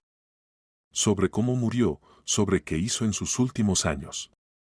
Arturo se sentó de nuevo y empezó a contar. Habló durante horas, sobre el pueblo moribundo que Víctor había revivido, sobre las familias que había ayudado, sobre los trabajos que había creado. Sobre cómo había enseñado a un niño huérfano a convertirse en hombre de éxito. Sobre cómo había muerto en paz, sabiendo que había dejado algo bueno tras de sí. Ana escuchaba con lágrimas en los ojos. Por primera vez en años, el hielo alrededor de su corazón empezaba a derretirse. ¿Era realmente diferente al final? Preguntó. Era el hombre que debería haber sido siempre, respondió Arturo. Tardó demasiado en entenderlo, pero al final lo entendió. Y todo lo que aprendió me lo enseñó a mí. Cuando Arturo se fue, Ana se quedó sola con la carta. La abrió con manos temblorosas y empezó a leer. Mi querida Ana, sé que no tengo derecho a pedirte perdón. Sé que te fallé cuando más me necesitabas. Sé que no hay excusa para lo que hice. Pero quiero que sepas que no ha pasado un día sin que piense en ti. Que cada éxito que tuve se sentía vacío sin poder compartirlo contigo. Que cada fracaso me dolía más porque sabía que tú no estarías ahí para consolarme. He conocido a un niño, Arturo, que me ha enseñado lo que significa ser padre de verdad. A través de él he podido dar todo el amor que no supe darte a ti. Y he entendido lo que perdí por mi egoísmo y mi ceguera. No te pido que me perdones. No merezco tu perdón. Solo te pido que sepas que fuiste lo más importante de mi vida, aunque fui demasiado tonto para darme cuenta. Arturo es un buen hombre. Si decides conocerlo mejor, encontrarás en él todo lo bueno que yo pude haber sido pero nunca fui. Él es mi legado verdadero, no el dinero que gané y perdí. Te amo, hija. Siempre te he amado. Y si hay vida después de la muerte, esperaré el día en que puedas perdonar a tu padre torpe y arrepentido. Con amor eterno, papá. Ana lloró esa noche como no había llorado desde la muerte de su madre. Lloró por los años perdidos, por las palabras nunca dichas, por el perdón que llegaba demasiado tarde. Pero también lloró de alivio, porque por fin entendía que su padre la había amado, aunque no supiera demostrarlo. Un año después, Ana visitó por primera vez Encinar. Quería ver el lugar donde su padre había pasado sus últimos años, conocer a la gente que había aprendido a respetarlo. Arturo la recibió con la sencillez que caracterizaba todo lo que hacía. Le mostró el pueblo, le presentó a Soledad, la llevó a la tumba de Víctor. En la lápida simple estaba escrito, Víctor Rodríguez Meléndez. Empresario, mentor, padre adoptivo. Enseñó que el verdadero éxito se mide por la gente que ayudas. ¿Usted escribió esto?, preguntó Ana. Sí. ¿Le parece correcto? Es perfecto, respondió ella, poniendo flores frescas sobre la tumba. Ana decidió quedarse en Encinar una semana. Quería entender mejor al hombre que había sido su padre en sus últimos años. Habló con todos los que lo habían conocido, escuchó sus historias, vio las obras que había dejado. Gradualmente, una nueva imagen de Víctor se formó en su mente. No el empresario exitoso pero egoísta que recordaba de su infancia, sino un hombre que había aprendido el valor de la bondad, que había encontrado en Arturo la oportunidad de redimirse. El último día de su visita, Ana y Arturo subieron a la colina que dominaba el pueblo. Desde allí se veía todo Encinar, las casas reparadas, los campos cultivados, el aserradero funcionando, los niños jugando en la escuela restaurada. Esto es lo que él construyó realmente, dijo Ana. No edificios de oficinas o centros comerciales, sino una comunidad. Una familia. Y ahora es parte de esa familia, si quiere, respondió Arturo. Su padre me enseñó que la familia no es solo sangre, sino gente que se cuida mutuamente. Ana sonrió por primera vez en muchos años con verdadera felicidad. Me gustaría diseñar algo para el pueblo, dijo. Un centro comunitario, quizás. Un lugar donde la gente pueda reunirse, celebrar, ayudarse mutuamente. A él le habría gustado esa idea, respondió Arturo. 2 años después, Ana se mudó permanentemente a Encinar. Había encontrado algo que no sabía que buscaba, un propósito más grande que su éxito profesional. Junto con Arturo, expandió la empresa hacia proyectos de desarrollo rural sostenible. Crearon un modelo que otras comunidades empezaron a imitar. Se casaron en una ceremonia sencilla en la pequeña iglesia del pueblo, con toda la comunidad como testigo. No fue amor a primera vista, sino algo más profundo, respeto mutuo que creció hasta convertirse en amor verdadero. En su noche de bodas, mientras miraban las estrellas desde el porche de la casa donde Víctor había vivido sus últimos años, Arturo le dijo: «Creo que él estaría orgulloso de nosotros». «Lo está», respondió Ana, tocando su vientre donde crecía ya el primer hijo de la nueva generación. Y nuestro hijo conocerá la historia completa, la de un hombre que cometió errores, pero que al final aprendió lo que realmente importa. El precio de la bondad, habían aprendido, no se paga con dinero. Se paga con tiempo, con sacrificio, con la voluntad de poner a otros antes que a uno mismo. Víctor había pagado ese precio tarde en su vida, pero había sido suficiente para crear un legado que duraría generaciones. Y en Encinar, donde todo había comenzado con un empresario arruinado y un niño asustado escondido en un sótano, la vida continuaba. Mejor, más rica, más llena de esperanza.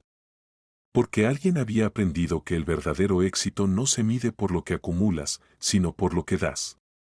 Y había tenido el valor de enseñar esa lección a otros. La historia del precio de la bondad había terminado. Pero sus efectos seguirían resonando por muchos años más, en cada vida tocada por la generosidad, en cada acto de bondad inspirado por el ejemplo, en cada nueva oportunidad creada para que alguien más pudiera aprender que dar es mejor que recibir. Y esa, quizás, era la lección más valiosa de todas. A los 16 años Arturo se había convertido en socio de pleno derecho de Víctor en el negocio. Dirigía independientemente las negociaciones con clientes, planificaba el trabajo de las brigadas de construcción, controlaba la calidad de la producción. El colmenar había crecido a 50 colmenas y su miel se vendía ya en 3 capitales de provincia bajo su propia marca comercial. El pueblo en estos años había cambiado hasta ser irreconocible. La mayoría de las casas habían sido reparadas, aparecieron nuevos habitantes, familias jóvenes que se sintieron atraídas por la posibilidad de comprar vivienda barata en un lugar ecológicamente limpio. Se abrió otra pequeña tienda, funcionó una mini panadería, incluso apareció un puesto de enfermería. Pero la salud de Víctor seguía empeorando. Los médicos insistían en una operación, pero él se negaba, entendiendo que el riesgo era muy alto. En lugar de eso decidió usar el tiempo que le quedaba para preparar a Arturo para la completa independencia. Escucha atentamente, le decía, sentado en el sillón de la terraza de la casa. Lo principal en los negocios no es el dinero, sino la gente. Si eres honesto con la gente, ellos serán honestos contigo. Si los engañas, te pagarán con la misma moneda. Entendí esto hace tiempo, respondía Arturo. Usted me lo enseñó. Otro principio, nunca arriesgues más de lo que puedes perder. Yo rompí esta regla y perdí todo. Tú no repitas mis errores. No los repetiré. Y tercero, acuérdate de la familia. Yo me olvidé de mi hija por el dinero y la perdí para siempre. No cometas tales errores. Víctor sacó del cofre un sobre y se lo entregó a Arturo. ¿Recuerdas nuestro trato? La carta para Ana. Cuando yo ya no esté, búscala y entrégasela. En el sobre está la dirección donde trabaja y algo más importante. Arturo tomó la carta con manos temblorosas. ¿Y si no quiere recibirla? Usted mismo dijo que lo odia. Entonces tendrás que explicarle cómo me volví en estos años. No perfecto, pero sinceramente arrepentido. Cuéntale sobre nuestro pueblo, sobre la gente a quien ayudamos. Quizás eso ablande su corazón. Señor Rodríguez, ¿y qué pasará con el negocio después de... ¿Después de mi muerte? Todo pasará a ti. Los documentos ya están tramitados. Te convertirás en propietario de pleno derecho de todo lo que creamos. Pero recuerda, esto no es solo un negocio, es responsabilidad hacia la gente. En verano el estado de Víctor empeoró bruscamente. Prácticamente no se levantaba de la cama, pero siguió dando consejos a Arturo sobre el manejo de los asuntos. La madre de Arturo, Soledad, cuidaba al enfermo, le daba medicinas, vigilaba su estado. Nunca podré agradecerle lo que hizo por nosotros, le decía. Fue Arturo quien lo hizo todo, sonreía débilmente Víctor. Él cambió mi vida más de lo que yo cambié la suya. En uno de los días de septiembre llegó al pueblo un coche con matrícula de Madrid. De él salió un hombre de mediana edad en traje caro. Arturo lo recibió con recelo. Busco a Víctor Meléndez, dijo el desconocido. Me llamo Alejandro Pérez, soy periodista. Quiero escribir un artículo sobre cómo un empresario en bancarrota resucitó un pueblo moribundo. ¿Quién le habló del señor Rodríguez? Tengo fuentes en el ambiente empresarial. La historia de su mentor se hizo conocida en círculos reducidos. Muchos se sorprenden de cómo un hombre que perdió miles de millones pudo empezar todo de nuevo. Arturo invitó al periodista a la casa. Víctor aceptó dar una entrevista, entendiendo que podía ser la última oportunidad de contar su historia. ¿Por qué se alejó de los grandes negocios?, preguntó Pérez. No me alejé, me echaron, sonrió débilmente Víctor. Perdí todo por mi propia codicia y estupidez. Pero resultó ser lo mejor que me pasó. ¿Por qué? Porque encontré el verdadero sentido de la vida. En los grandes negocios perseguía la ganancia, olvidándome de todo lo demás. Aquí entendí que lo principal es ayudar a la gente. ¿Y qué planea hacer más adelante? Víctor miró a Arturo. Más adelante continuará él. Transmito el negocio a manos seguras. El artículo salió en una de las revistas de negocios y causó gran resonancia. Muchos empresarios vinieron a Encinar para ver el milagro económico del pueblo moribundo. Pero a Víctor ya no le importaba la fama. Su estado siguió empeorando.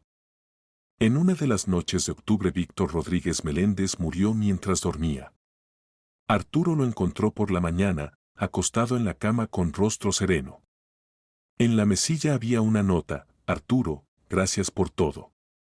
Continúa el trabajo. No te olvides de Ana. Te convertiste en el hijo que nunca tuve. El funeral reunió a todo el pueblo y mucha gente de las aldeas vecinas. La gente hablaba de cómo Víctor había cambiado sus vidas, dado trabajo, devuelto la esperanza. Arturo estaba junto a la tumba y entendía que una era había terminado. Ahora todo dependía solo de él. El alcalde Serrano pronunció un discurso. Víctor Rodríguez vino a nosotros como hombre arruinado y se fue millonario, no en dinero, sino en cantidad de buenas obras. Mostró que una persona puede cambiar a cualquier edad, si quiere. Después del funeral se acercaron a Arturo representantes de la administración provincial. Quisiéramos incluir su pueblo en el programa de desarrollo de territorios rurales, dijeron. Su experiencia es única y debe extenderse más. Sí, supongo, respondió Arturo. Necesitaba tiempo para reflexionar sobre lo ocurrido y entender cómo seguir viviendo. Pasó un año desde la muerte de Víctor. Arturo, que había cumplido 18 años, tomó completamente en sus manos la gestión del negocio. Los asuntos iban bien, amplió la producción de miel, abrió un pequeño hotel para turistas urbanos que deseaban descansar en el pueblo. Pero la carta de Víctor no lo dejaba en paz. Entendía que era hora de cumplir la promesa. De los documentos que había dejado su mentor, Arturo se enteró de que Ana Meléndez trabajaba como maestra en Santander. Encontrarla resultó no ser fácil, en los años transcurridos podía haber cambiado de lugar de trabajo o haberse casado. Arturo fue a Santander y empezó a recorrer colegios. En el tercer colegio tuvo suerte. ¿Ana Rodríguez?, preguntó la jefa de estudios. Sí, tenemos una así. Enseña matemáticas. Pero ahora hay clases. Arturo esperó en el pasillo. Cuando sonó el timbre, del aula salió una mujer de unos 30 años. Alta, esbelta, con cabello oscuro y ojos serios. En los rasgos del rostro se adivinaba parecido con Víctor. ¿Ana Rodríguez Meléndez?, se acercó Arturo. Sí, ¿y usted quién es? Me llamo Arturo Moreno. Necesito hablar con usted. Se trata de su padre. El rostro de la mujer se endureció. No tengo padre, dijo fríamente. Y no hay nada de qué hablar. Por favor, escúcheme. Su padre murió hace un año. Los últimos 10 años de su vida los pasó en un pueblo donde ayudó a la gente. Se arrepentía mucho de lo que pasó entre ustedes y pidió que le entregara una carta. No me interesa ninguna carta. Ana se dio la vuelta para irse. Él la amaba. Le gritó Arturo. Cada día hablaba de usted, se lamentaba de no haber podido pedir perdón en vida. Ana se detuvo, pero no se volvió. Él traicionó a mi madre. Por su culpa ella murió en la miseria, trabajando en 3 empleos. Yo me abrí camino en la vida sola, no pedí ayuda a nadie. Y ahora tampoco pido. Él sabía eso. Y se torturaba. Pero tenía miedo de que usted no lo perdonara en vida. Por eso dejó la carta. Ana se volvió lentamente. En sus ojos había lágrimas. ¿Qué quiere de mí? Simplemente lea la carta. Si después decide romperla, es su derecho. Pero dele una última oportunidad de explicarse. Estaban sentados en la cafetería del colegio. Ana tenía el sobre en las manos, pero no se decidía a abrirlo. Cuénteme cómo era, pidió. Arturo contó cómo conoció a Víctor, cómo le enseñó los negocios, cómo cambió todo un pueblo. Habló de la bondad de su mentor, de sus lamentos, de cómo cada día recordaba a su hija. No era una persona perfecta, dijo Arturo. Cometió muchos errores. Pero se arrepentía sinceramente y quería arreglar lo que se podía arreglar. Ana finalmente abrió el sobre. Dentro había una carta y una pequeña tarjeta de plástico. Mi querida Anita, leyó en voz alta. Escribo esta carta entendiendo que quizás no tenga valor para pronunciar estas palabras en vida. Fui mal padre y mal marido. Traicioné a tu mamá, te perdí por mi propia soberbia y estupidez. Los últimos años viví en un pueblo, tratando de expiar mi culpa con buenas obras.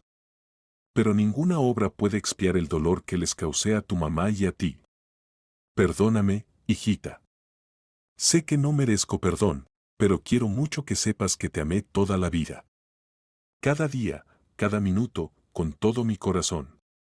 En este sobre está la llave de una caja de seguridad del Banco Santander en la Gran Vía, número 247. El código de acceso es la fecha de tu nacimiento. Ahí está todo lo que me quedó. Es tuyo por derecho. Quería dártelo en vida, pero sabía que te negarías. Ahora tienes elección. Arturo es un buen chico. Se convirtió en el hijo que nunca tuve. Si quieres saber cómo fui en los últimos años, habla con él. No mentirá, le enseñé a ser honesto. Tu padre, que te ama siempre. Víctor Meléndez. Ana terminó de leer la carta y lloró. Los años de rencor y rabia no podían desaparecer de una vez, pero algo en su interior se conmovió. ¿Qué hay en esa caja de seguridad? Preguntó entre lágrimas. No lo sé, respondió honestamente Arturo. El señor Rodríguez nunca habló de eso. Al día siguiente fueron a Madrid. Ana pidió días libres en el colegio, Arturo dejó los asuntos del pueblo a los ayudantes. En el banco los recibió un empleado cortés. La caja fue alquilada por 10 años adelantados, explicó. Ana con manos temblorosas introdujo el código. La caja se abrió. Dentro había documentos, fotografías y una pequeña caja. Lo primero que tomó Ana fueron las fotografías. Eran fotos de su infancia, cumpleaños, vacaciones en la playa, árboles de Navidad. En cada fotografía su padre abrazaba a la pequeña Ana y se veía como la amaba. Pensé que había tirado todas nuestras fotos, susurró. En los documentos estaban sus diplomas escolares, dibujos que le había regalado a su padre de niña, incluso su brazalete del hospital. Víctor había guardado todo. En la caja había joyas, anillos, pendientes, un collar. Y una nota, esto perteneció a tu abuela y bisabuela. Ahora es tuyo. ¿Cuánto puede valer esto? Preguntó Arturo. Mucho, respondió Ana, examinando las joyas antiguas. Bastante para comprar una casa o abrir un negocio propio. Regresaron al hotel en silencio. Ana miró largo rato por la ventana a las luces de Madrid. Sabe, dijo finalmente, toda la vida lo odié. Después de la muerte de mamá juré que nunca lo perdonaría. Me parecía que él vivía rico y feliz mientras mamá y yo pasábamos necesidades. ¿Y ahora? Ahora entiendo que él también sufría. A su manera, pero sufría. Y lo que hizo por ustedes en el pueblo. Quizás la gente realmente puede cambiar. Al día siguiente Ana pidió a Arturo que le mostrara el lugar donde había vivido y trabajado su padre. Fueron a Encinar. El pueblo recibió a Ana con calidez. Los habitantes locales, al saber que era la hija de Víctor Meléndez, competían por contar cómo él los había ayudado. María Macías mostró su casa reparada. Su papá me salvó del frío y la humedad. Ya pensaba que tendría que abandonar la casa. Iván Serrano, el alcalde, contó cómo Víctor resucitó el pueblo. Cuando llegó, nos quedaban unas 20 personas mayores. Pensábamos que pronto el pueblo se extinguiría completamente.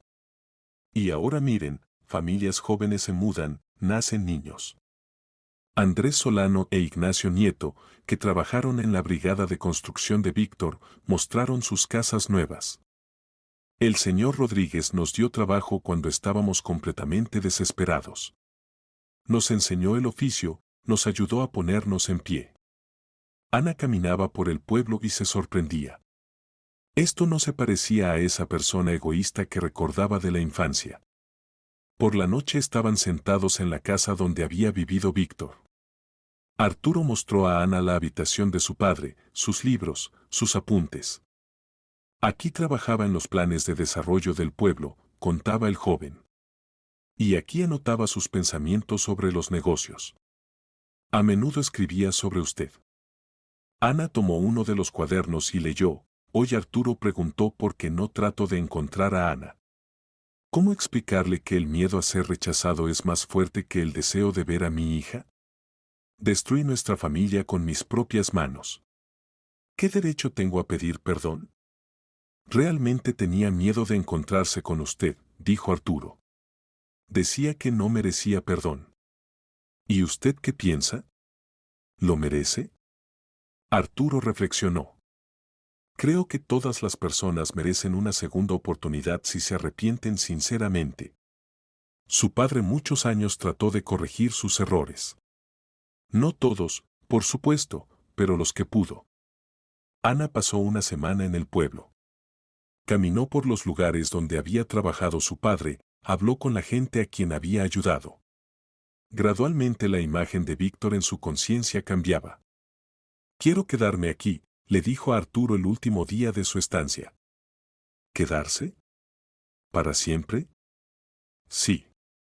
En Santander no me retiene nada. Y aquí siento conexión con mi padre. Y veo que se puede ser útil. ¿Y el trabajo? Con las joyas de la caja podré comprar una casa aquí y aún sobrar para vivir. Y trabajo encontraré. Quizás abra un colegio en el pueblo. Cada vez hay más niños, y al pueblo vecino es lejos ir. Arturo se alegró de tal decisión. Le gustaba a Ana, inteligente, bondadosa, decidida. En ella veía rasgos de Víctor, pero sin sus errores. Al mes Ana se mudó a Encinar. Compró una casa en la calle principal y empezó a preparar documentos para abrir una escuela primaria. Las autoridades locales apoyaron la iniciativa. La educación en el medio rural era un gran problema. Arturo la ayudaba con la reparación y el trámite de documentos. Pasaban mucho tiempo juntos y entre ellos se forjó una amistad. Cuénteme más sobre mi padre, pedía Ana. Sobre cómo era en los últimos años. Era sabio, decía Arturo. Me enseñó no solo negocios, sino vida. Decía que lo principal es ser honesto consigo mismo y con la gente. Que el dinero es una herramienta, no una meta. ¿Y no se arrepiente de haber ligado su vida al pueblo? Podría haberse ido a la ciudad, abrir un gran negocio allí. No me arrepiento. Aquí está mi hogar, mis raíces. Y el trabajo del señor Rodríguez hay que continuarlo. Pasaron 2 años desde que Ana se mudó al pueblo. El colegio funcionaba exitosamente, en él estudiaban ya 30 niños de Encinar y pueblos vecinos. Ana resultó ser excelente pedagoga y organizadora. Arturo mientras tanto desarrollaba el negocio familiar. El colmenar creció a 100 colmenas, la empresa constructora cumplía encargos por toda la provincia. También abrió un pequeño centro turístico, habitantes de la ciudad venían al pueblo los fines de semana para descansar del bullicio. En una de las tardes de verano estaban sentados en el porche de la casa de Ana y bebían té con miel. «Sabe», dijo Ana, «a veces me parece que mi padre previó todo esto. Que nos encontraríamos, que yo me quedaría aquí». «Posiblemente», concordó Arturo. Era un hombre muy previsor. «Y también me parece que estaría contento de vernos juntos». Arturo la miró sorprendido. «¿Juntos?» «Trabajamos bien en equipo. Nos complementamos. Yo me ocupo de la educación, usted de la economía. Juntos hacemos el pueblo mejor». «Es cierto», asintió Arturo. Entre ellos surgió una pausa. «Ana», empezó él cautelosamente. «Solo Ana», lo corrigió ella. «Ana, la respeto mucho y valoro nuestra amistad». «Yo también», sonrió ella. «Me alegro de que seamos amigos». Unos meses después llegó al pueblo un nuevo agrónomo, Miguel Herrera, un joven especialista de la Academia Agrícola. Debía ayudar a los habitantes locales a establecer agricultura moderna. Miguel resultó ser un joven inteligente, educado y muy simpático. Ana se interesó por su trabajo, a menudo conversaban sobre las perspectivas de desarrollo de la agricultura. Arturo observaba su comunicación y entendía que entre Ana y el agrónomo se establecía una relación romántica. Esto no le causaba negatividad, sino más bien alivio. Deseaba sinceramente la felicidad para Ana. En primavera, en el aniversario de la muerte de Víctor, Ana y Arturo fueron al cementerio. La tumba estaba cuidada, Arturo regularmente la mantenía en orden. «Papá», dijo Ana quedamente, parada ante la lápida. «Te perdono. Perdóname tú también por haber estado enojada tanto tiempo». Puso en la tumba un ramo de flores silvestres. «Gracias por Arturo. Gracias por enseñarle a ser buena persona. Gracias por darme la oportunidad de saber cómo te volviste». Arturo estaba a su lado en silencio. Sentía que un capítulo importante de la vida se cerraba y uno nuevo se abría. «Señor Rodríguez», dijo, dirigiéndose a la tumba. «Cumplí mi promesa. Encontré a Ana, entregué la carta. Pero usted me dio mucho más de lo que yo le di. Gracias por todo». Después del cementerio fueron al colmenar. Las abejas zumbaban laboriosamente, recogiendo néctar de los tilos en flor. Arturo revisó las colmenas y Ana se sentó en un banco y observaba. «Sabe», dijo, «mi padre tenía razón sobre las abejas. Realmente pueden enseñar mucho. Laboriosidad, organización, capacidad de trabajar en equipo. Y además nunca se rinden», añadió Arturo. «Si la colmena se destruye, las abejas construyen una nueva. Si la reina muere, crían una nueva». ¿Como las personas? Como las buenas personas. Por la noche en casa de Ana se reunieron amigos, Miguel Herrera, la médica local Elena Paredes, hija del apicultor que una vez enseñó a Arturo, la maestra del pueblo vecino Olga Serrano, nieta del alcalde. Discutían planes de desarrollo del pueblo. «Hay que crear puestos de trabajo para los jóvenes», decía Miguel. «Si no, la gente talentosa se irá a las ciudades». «¿Y si organizamos producción de productos ecológicamente limpios?», propuso Ana. «Tenemos naturaleza excelente, aire puro. Esto se puede usar como ventaja competitiva». «Miel ya tenemos», dijo Arturo. «Se pueden añadir productos lácteos, verduras, bayas. Crear la marca Encinar, pueblo ecológicamente limpio». «La idea es buena», apoyó la médica. «Puedo ayudar con aspectos médicos, organizar controles de calidad de productos». Así nació un nuevo proyecto que unió los esfuerzos de todos los habitantes activos del pueblo. Pasaron otros 3 años. Arturo se había convertido en empresario exitoso, conocido en la provincia. La producción de su empresa se vendía en grandes ciudades bajo la marca Encinar Eco. Ana se casó con Miguel Herrera. La boda fue modesta, pero muy cálida. Todo el pueblo celebró junto con los novios. Arturo fue testigo en la boda y pronunció un brindis. Por Ana y Miguel. Por el amor que